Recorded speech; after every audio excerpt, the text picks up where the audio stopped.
ఓం శాంతి. ఈరోజు Murali date 11 July 2026. బాబా చెప్తున్నారు, మధురమైన పిల్లలు, మీ గురించి మీరు చింతన చేయాలి, ఇతరుల చింతన కాదు. ఎందుకంటే డ్రామానుసారం ఎవరు చేస్తారో వారే పొందుతారు.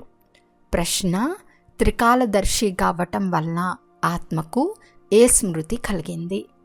జవాబు: వాస్తవానికి మూలవతన నివాసులమైన మనం ఈ డ్రామాలో పాత్రను అభినయించేందుకు వచ్చామని, ముఖ్య పాత్రధారులైన మనం 84 జన్మల పాత్రను అభినయించామని ఆత్మకు స్మృతి కలిగింది.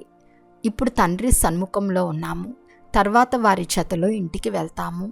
పావనంగా అయ్యి ఇంటికి వెళ్ళాలి, మళ్ళీ సుఖధామానికి రావాలి. ఈ పూర్తి ఆటంతా భారతదేశం పైననే తయారైంది. ఈ స్మృతి అంతా త్రికాలదర్శులు కావటం ద్వారా కలిగింది. పాట: మరణించిన మీ ఒడిలోనే. ఓం శాంతి. ఈ పాటను ఎవరు పాడారు? పిల్లలు. పిల్లలేమంటారు? బాబా, ఇప్పుడు మేము మీ కంఠహారంగా అవ్వాలి అని అంటారు. ఈ శరీరాన్ని ఇక్కడే వదిలేయాలి. శాంతిధామం లేక నిర్వాణధామంలో తండ్రి వారి చేతిలో పిల్లలైన మనం మాత్రమే ఉంటామని మీకు తెలుసు. ఇప్పుడు తండ్రి క్షణక్షణం స్వయాన్ని ఆత్మగా నిశ్చయం చేసుకోమని చెప్తారు. ఆత్మలమైన మనం తండ్రి చేతలో నిర్వాణధామంలో ఉండేవారమని, తర్వాత ఈ శరీరాన్ని ధారణ చేసి 84 జన్మల చక్రంలో తిరిగామని, మనం పరంధామ నివాసులమని మీకు తెలుసు. ఇప్పుడు తండ్రి మళ్ళీ వచ్చారు, మీరు ఇక్కడ కూర్చుని ఉన్నారు. బాబా మీ ముందు కూర్చుని ఉండుట మీరు చూస్తున్నారు. ఇక్కడ ఉన్నవి లౌకిక శారీరక సంబంధాలు. వాస్తవానికి మనమంతా ఆత్మలం. లౌకిక సంబంధంలో సుఖ దుఃఖాల జీవితాన్ని గడిపాము. ఇప్పుడు ఆత్మలైన మీరు త్రికాలదర్శులుగా అయ్యారు. తండ్రి కూడా 3 లోకాలు 3 కాలాలు తెలిసినవారు. మీరు కూడా నెంబర్ వార్ పురుషార్థానుసారం తెలుసుకున్నారు. చదువు గుర్తుండాలి కదా. ఇప్పుడు స్మృతి కలిగింది. నేను కూడా మూలవతన నివాసినేనని తండ్రి తలపించారు. ఇప్పుడు మనం త్రికాలదర్శులుగా అయ్యాము. మనం ఈ డ్రామాలో ముఖ్య పాత్రధారులమని మీకు తెలుసు. ఇప్పుడు మీ బుద్ధిలో పూర్తి డ్రామా జ్ఞానమంతా ఉంది. అర్ధకల్పం సుఖధామంలో ఉంటామని, అక్కడ రావణుడు ఉండడని స్మృతి కలిగింది. ఆత్మలమైన మనం పూర్తి 84 జన్మల చక్రంలో తిరుగుతాము. ఇప్పుడు తండ్రి సన్ముఖంలో కూర్చుని ఉన్నాము. బాబా, మేము మీ శ్రీమతంను అనుసరిస్తూ మీ చేతలో వస్తాము. సాధ్యమైనంత ఎక్కువగా మీ స్మృతి చేస్తాము అని అంటారు. త్రికాలదర్శులుగా అయ్యారు కనుక పిల్లలైన మీకు పూర్తి రోజంతా ఇదే స్మృతి ఉండాలి. సర్వోన్నతమైన వారు భగవంతుడు. వారితో పాటు పిల్లలైన మీరు కూడా అతి ఉన్నతంగా ఉండేవారు. ఇప్పుడు మీకు ఇంటి స్మృతి కలిగింది. మనము పవిత్రమై మన ఇల్లైన పరంధామానికి వెళ్తాము. తండ్రి అయిన శివుని పూజతో పాటు శాలిగ్రామాలకు కూడా పూజ జరుగుతుంది. తండ్రి వచ్చి ఆత్మలను పావనంగా చేస్తారు. ఆత్మలను పవిత్రంగా చేసేవారు ఒక తండ్రి మాత్రమే, వేరెవ్వరూ చేయలేరు. ఇప్పుడు మీరు పూర్తి డ్రామా ఆటను తెలుసుకున్నారు. భారతదేశం పైననే ఆట తయారై ఉందని మీకు తెలుసు. పిల్లలైన మీకు తండ్రి సన్ముఖంలో కూర్చుని అర్థం చేయిస్తున్నారు. తండ్రి జ్ఞానసాగరుడని ప్రతి జీవాత్మకు తెలుసు. భక్తి మార్గంలో వారిని పిలుస్తూ వచ్చారు. బాబా, మీరు వచ్చినట్లయితే మేము తప్పకుండా మీ మతంను అనుసరిస్తామని ప్రతిజ్ఞ చేస్తూ వచ్చారు. ఇది ఏ లౌకిక సంబంధము కాదు. ఆత్మాభిమానులై మేము ఒక అనంతమైన తండ్రి శ్రీమతానుసారం నడుచుకోవాలనే గమనం ఉండాలి. వారు చాలా సులభం చేసి అర్థం చేయిస్తారు. ఇప్పుడు మీ జ్ఞానం 3వ నేత్రం తెరుచుకుంది. ఈ జ్ఞానం మీకు ఇక్కడే ఉంది. మూలవతనంలో తండ్రి మరియు పిల్లలు ఉంటారు. అక్కడ ఈ జ్ఞానం ఎవరికీ తెలియదు. ఇప్పుడు తండ్రి పిల్లలైన మీకు తమ గురించి సంపూర్ణంగా అర్థం చేయించారు. వారే జ్ఞానసాగర్లు. బాబా ఆత్మలైన మమ్మల్ని చదివిస్తారని ఏ సత్సంగంలోనూ చెప్పరని మీకు తెలుసు. ఆత్మాభిమానులు కావండి క్షణక్షణం మీకు చెప్పవలసి వస్తుంది. ఆత్మ ఈ డ్రామాలో పాత్రధారిగా అయి పాత్రను అభినయిస్తుంది. ఆత్మలైన మనం ఈ శరీరం అనే వస్త్రాన్ని తీసుకున్నాము. ఆ పాత్రధారులు దుస్తులు మార్చుకుంటారు. ఆత్మలైన మీరు నిరాకార ప్రపంచం నుండి ఇక్కడికి వచ్చి ఈ శరీరం అనే వస్త్రాన్ని ధరిస్తారు. ఆ నాటకంలో వారు కేవలం తమ దుస్తులను మార్చుకుంటారు. ఆత్మలైన మనకు బాబా వచ్చి మళ్ళీ రాజయోగాన్ని నేర్పిస్తారు. బాబా వచ్చి ఉన్నారు కనుక తప్పకుండా తండ్రికి సహయోగులుగా అవుతామని, పవిత్రంగా అయ్యి పూర్తి భారతదేశాన్ని పవిత్రంగా చేస్తామని పిల్లలు భావిస్తారు. శ్రీమతానుసారం నడుచుకోవాలి. బాబాను స్మృతి చేయాలని శ్రీమతం చెప్తుంది. ఎవరు చేస్తారో వారే పొందుతారు. అందరూ వచ్చి పురుషార్థం చేయరు. ఎవరు క్రిందట కల్పంలో పురుషార్థం చేశారో వారే చేస్తారు. ఇప్పుడు వాపస్ ఇంటికి వెళ్ళాలి కనుక పురుషార్థం చేసి తప్పకుండా పవిత్రంగా అవ్వాలి. మనం పైన మూలవతనంలో నివసించేవారం. మొట్టమొదట మనం స్వర్గంలోకి వచ్చాము. తర్వాత మళ్ళీ మెట్లు క్రిందకి దిగుతూ వచ్చాము. బాబా భారతీయులకి అర్థం చేయిస్తారు. భారతదేశంలోనే వస్తారు.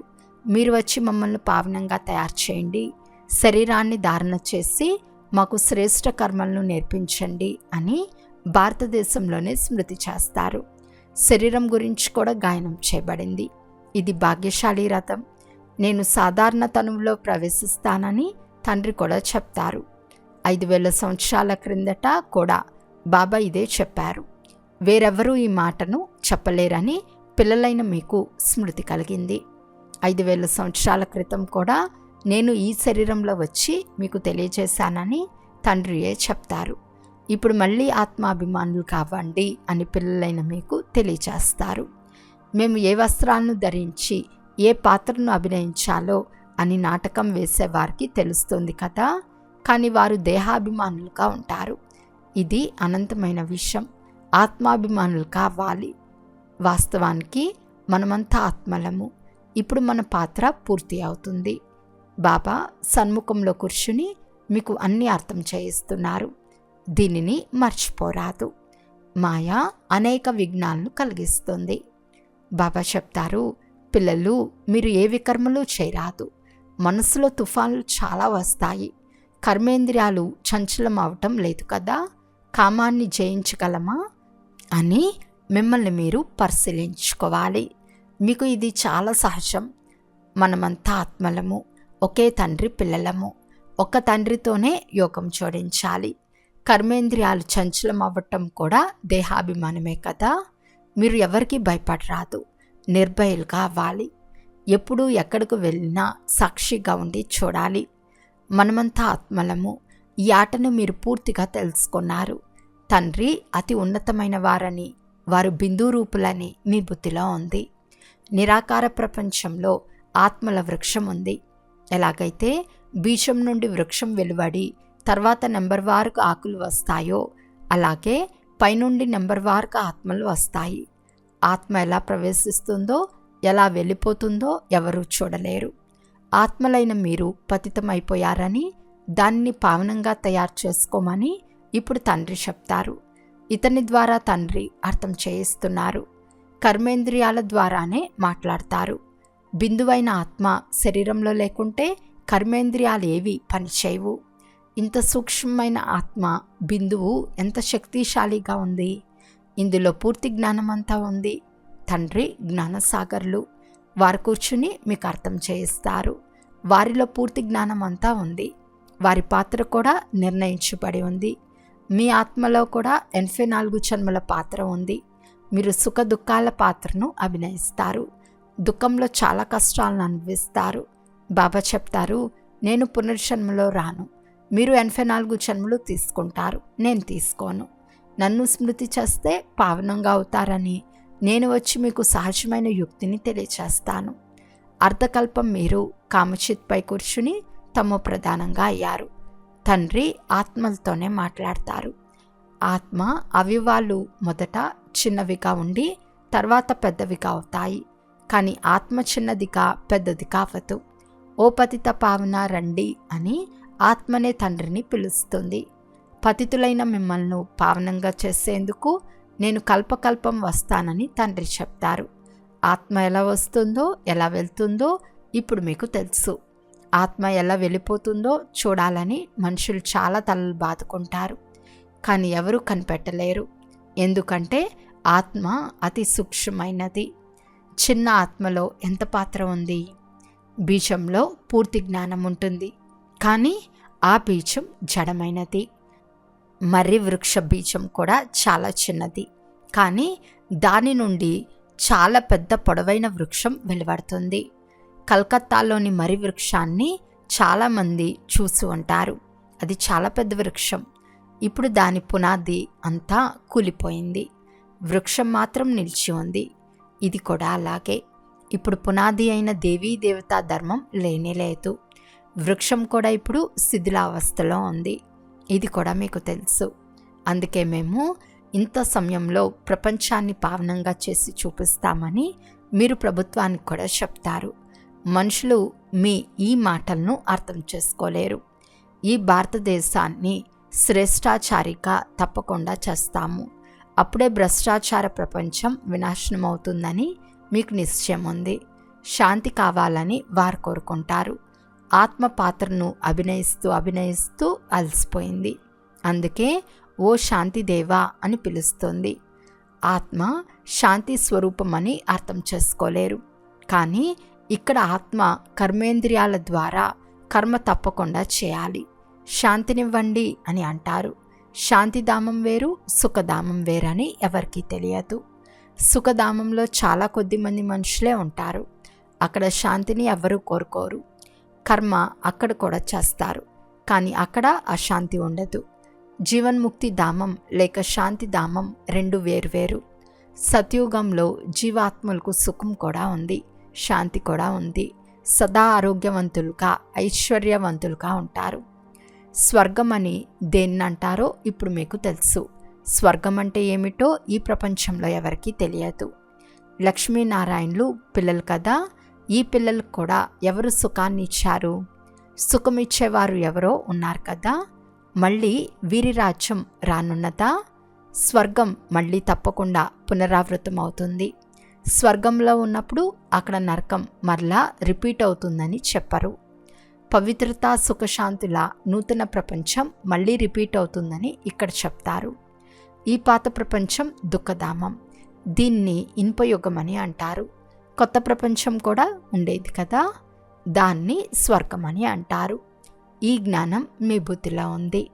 మనం మళ్ళీ దేవీ దేవతలుగా అవుతున్నాము. ఇదే మీ ముఖ్య ధ్యేయము. మనం మళ్ళీ స్వర్గ సామ్రాజ్యాన్ని తీసుకుంటాము. అనంతమైన తండ్రి నుండి ఆస్తి తప్పకుండా పొందుతాము. ఇది చాలా బాగా స్మృతి చేయాలి. ఆత్మలమైన మనం అక్కడ ఉంటాము. పాత్రను అభినయించేందుకు ఇక్కడికి వచ్చాము. 84 జన్మలు ఎలా తీసుకుంటామో ఇప్పుడు మీకు స్మృతి కలిగింది. బ్రహ్మ ముఖవంశావళి బ్రాహ్మణులైన మీకే తండ్రి అర్థం చేయిస్తారు. బ్రాహ్మణులుగా అవ్వకుండా, ప్రజాపిత బ్రహ్మ సంతానంగా అవ్వకుండా శివబాబా నుండి ఆస్తిని ఎలా తీసుకుంటారు? ప్రజాపిత బ్రహ్మ సుప్రసిద్ధులు కదా. బ్రహ్మ ద్వారా నూతన ప్రపంచాన్ని స్థాపన చేస్తారు కనుక నూతన ప్రపంచ రాజ్యం కూడా తప్పకుండా వారికే లభించి ఉంటుంది. 5000 సంవత్సరాల క్రితం కూడా బ్రహ్మ ద్వారా విష్ణుపురి స్థాపన జరిగింది. ఇప్పుడు మళ్ళీ జరుగుతూ ఉంది. దాని కొరకు మీరు ఏర్పాట్లు చేస్తున్నారు. డ్రామా గొప్పదా లేక పురుషార్థం గొప్పదా అని కొందరు పిల్లలు ప్రశ్నిస్తారు. పురుషార్థం తప్పకుండా చేయాలని అర్థం చేయించబడుతుంది. పురుషార్థం చేయకుండా ప్రాలబ్ధం ఎలా లభిస్తుంది? పూర్తి పురుషార్థం చేయాలి. ఎవరైనా బాగా పురుషార్థం చేసినట్లయితే డ్రామా అనుసారం వీరి పురుషార్థం బాగా నడుస్తున్నది, శ్రేష్టమైన పదవిని కూడా పొందుతారు అని చెప్తారు. వారి పురుషార్థం చాలా తీవ్రంగా నడుస్తుందని వివరించబడుతుంది. తర్వాత నడుస్తూ కొందరి పదవి తగ్గిపోవటం కూడా జరుగుతుంది. బ్రాహ్మణీలు కూడా తెలుసు. బ్రాహ్మణీల వద్దకు వచ్చేవారికి కూడా తెలుసు, ఫలానా వారు చాలా బాగా నడిచేవారు, ఈ రోజుల్లో రావటం లేదు, మా బుద్ధిలో ఎందుకు కూర్చోవటం లేదో తెలియదు, బాబాను మేము స్మృతి చేయలేకున్నామని చెప్తారు. మేము నడవలేము, గమ్యం చాలా గొప్పదని రాస్తూ ఉంటారు. నిర్వికారులు కావటమే ముఖ్యమైన విషయం. వికారాలను వదలటం చాలా కష్టం. డ్రామానుసారం క్రిందటి కల్పం వలె వీరి స్థితి నడుస్తూ వస్తూ ఉందని మీకు తెలుసు. అచ్చా, మధురాతి మధురమైన అపురూపమైన పిల్లలకు మాతాపిత బాప్దాదాల ప్రియ స్మృతులు మరియు గుడ్ మార్నింగ్. ఆత్మిక పిల్లలకు ఆత్మిక తండ్రి నమస్తే. ఆత్మిక తండ్రికి ఆత్మిక పిల్లల యొక్క ప్రియ స్మృతులు మరియు నమస్తే నమస్తే నమస్తే. ధారణ కొరకు ముఖ్య సారము. ఫస్ట్ పాయింట్, ఈ అనంతమైన ఆటను సాక్షిగా ఉండి చూడాలి. ఎవరికి భయపడరాదు.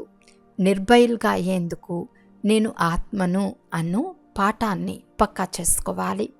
సెకండ్ పాయింట్, ఏ కర్మేంద్రియాలైనా చంచలమవుతున్నాయా, కామ వికారంపై విషయం పొందుకున్నానా, ఆత్మాభిమానిగా ఎంతవరకు అయ్యాను అని స్వయం చెక్ చేసుకుని స్వయమే పరీక్షించుకోవాలి. ఈరోజు వరదానము. ఒక్క తండ్రి స్మృతి ద్వారా సత్యమైన సౌభాగ్యాన్ని అనుభవం చేసే భాగ్యశాలి ఆత్మాభవ.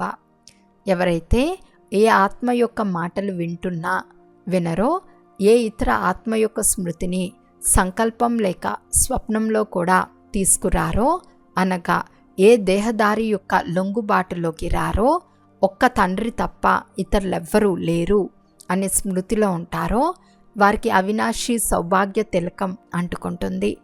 ఇటువంటి సత్యమైన సౌభాగ్యం గలవారే భాగ్యవంతులు. స్లోగన్: శ్రేష్ఠ స్థితిని తయారు చేసుకోవాలి అంటే అంతర్ముఖులుగా అయిన తర్వాత బాహ్యముఖతుల్లోకి రండి. అవ్యక్త సూచన: జ్వాలా స్వరూప స్థితిలో ఉండి శక్తిశాలి స్మృతిని అనుభవం చేయండి. అగ్నిలో ఏదైనా వస్తువు వేస్తే దాని పేరు, రూపము, గుణము అన్నీ మారిపోతాయో, అలా తండ్రి స్మృతి యొక్క లగ్నం అనే అగ్నిలో పడినట్లయితే పరివర్తన అయిపోతారు. మనుషుల నుండి బ్రాహ్మణులుగా అయిపోతారు.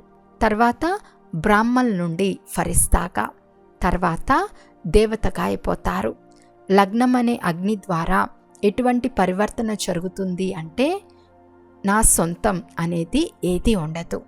అందువలన స్మృతినే జ్వాలారూపమని అంటారు. అచ్చా, ఓం శాంతి.